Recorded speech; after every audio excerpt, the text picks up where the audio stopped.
Assalamualaikum warahmatullahi wabarakatuh. Kali ini channel Mencari Jejak 70 mengajak pemirsa semua untuk melihat sebuah situs gua yang masih merekam data alam yang misterius.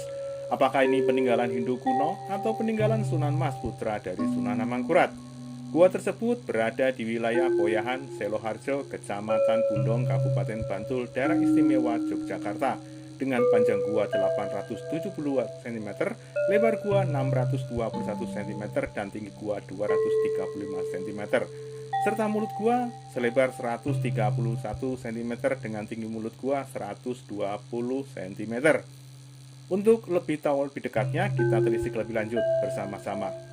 Salam dan salam selalu.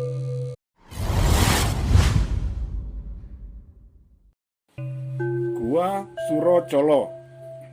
Bangunan ini berada di wilayah Poyahan, Seloharjo, Bundong, Kabupaten Bantul, Daerah Istimewa Yogyakarta.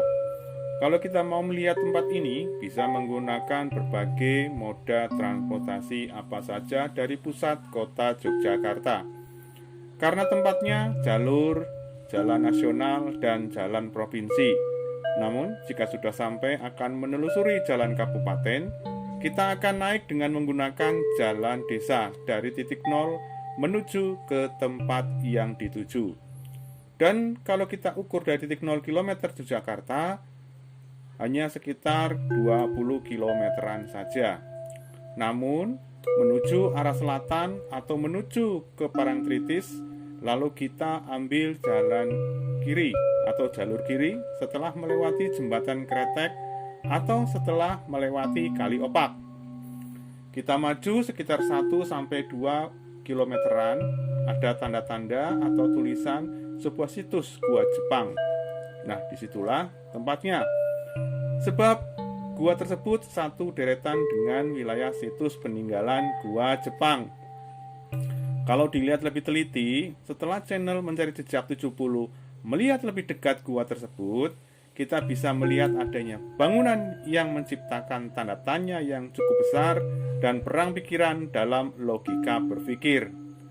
Apakah gua ini merupakan peninggalan Sunan Mas, keturunan Sunan Amangkurat, untuk menyembunyikan diri atau mengamankan diri di saat beliau terdesak kalah dalam peperangan? Ataukah merupakan satu rangkaian dengan situs candi yang ada di kaki bukit gua ini? Sampai akhirnya channel Mencari Jejak 70 sempat membuat keputusan pemikiran jika gua ini merupakan satu rangkaian dengan situs Candi Patirtan yang ada di bawah gua Suro Colo tersebut.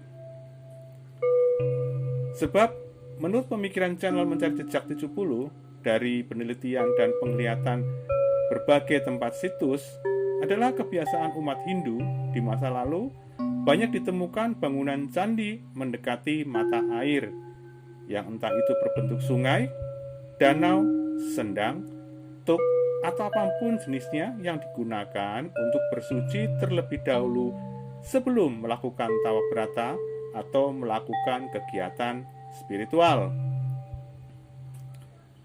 Dan di sini pula ada sebuah rangkaian, ada mata air, dan ada tempat bertapa berbentuk candi atau gua. Nah, disinilah pemikirannya berkembang di otak channel Mencari Jejak 70, bahwasanya setelah umat Hindu kuno melakukan sesuci diri di Sendang Patirtan, untuk selanjutnya melakukan tapa brata atau melakukan kegiatan spiritual di dalam gua Suro Colo. Namun, semua itu hanya opini saja atau berpikir saja yang di dalam otak dari channel Mencari Jejak 70. Sebab semua info yang kita dapatkan tidak ada rujukan resmi yang bisa dibuktikan secara jelas. Semua hanya tutur tinular dan legenda. Bukti-bukti yang kita dapatkan hanya berupa batuan-batuan andesit yang jumlahnya tidak cukup banyak, yang tersebar dengan ukuran rata-rata panjang 90 cm, lebar 35 cm, dan 22 cm, serta banyak benda-benda berbagai jenis dengan bahan dasar batuan andesit atau batuan hitam, baik itu di sekitar mulut gua maupun di sekitar sendang. Yang biasanya batuan andesit digunakan sebagai bahan dasar pembuatan candi di wilayah Yogyakarta dan sekitarnya.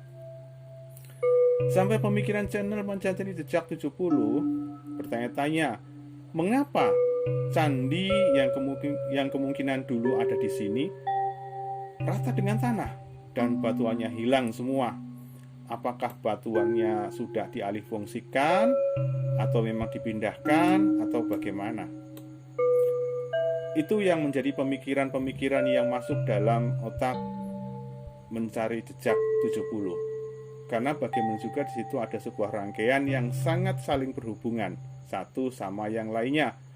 Batuan-batuan untuk pengunci batuannya ada profil-profil yang merujuk bahwa batuan tersebut merupakan satu potongan dari batuan candi yang cukup besar. Artinya candi tersebut bisa dikatakan besar untuk ukuran sebuah candi yang tempatnya kecil. Di situ juga ada sumber mata air dan di situ juga ada talang-talang air yang terbuat dari batuan-batuan dan ukiran-ukiran dari masa zaman Hindu. Setelah berkunjung ke tempat tersebut, bisa mampir untuk membeli jajanan oleh-oleh khas Jogja di wilayah kota Yogyakarta yang tak asing lagi, seperti halnya bakpia, yangko, dan lain-lain. Makanan-makanan kuliner juga jangan lupa, seperti gudeg dan lain-lain, mumpung masih di kota Yogyakarta. Gudegnya asli dan budayanya pun bisa dilihat. Banyak sekali tempat-tempat dan situs yang lainnya. Semoga dengan informasi ini bisa menambah pengetahuan akan sejarah spiritual dan menambah wawasan kita untuk bisa melihat tempat-tempat yang bersejarah. Tempat ini yang dinamakan dengan Gua Suro Colo dan Sendang ini yang berkaitan satu sama yang lainnya merupakan salah satu tempat destinasi daripada budaya kota Yogyakarta yang merupakan peninggalan dari budaya-budaya masa lampau yang perlu kita lestarikan, perlu kita jaga, dan perlu kita uri-uri. Kita bisa ketemu lagi di konten yang lainnya dengan tujuan yang berbeda pula, agar kita juga semakin menambah wawasan kita. Salam sejahtera selalu, salam budaya, waras, wareg, utuh, bersama channel Mencari Jejak 70. Jangan lupa untuk subscribe dan like-nya ya, agar kami semakin berkembang. Kami juga akan mencari tempat-tempat yang lainnya di tempat-tempat yang berbeda serta bentuk-bentuk yang berbeda. Wassalamualaikum warahmatullahi wabarakatuh. Salam, dan salam rahayu.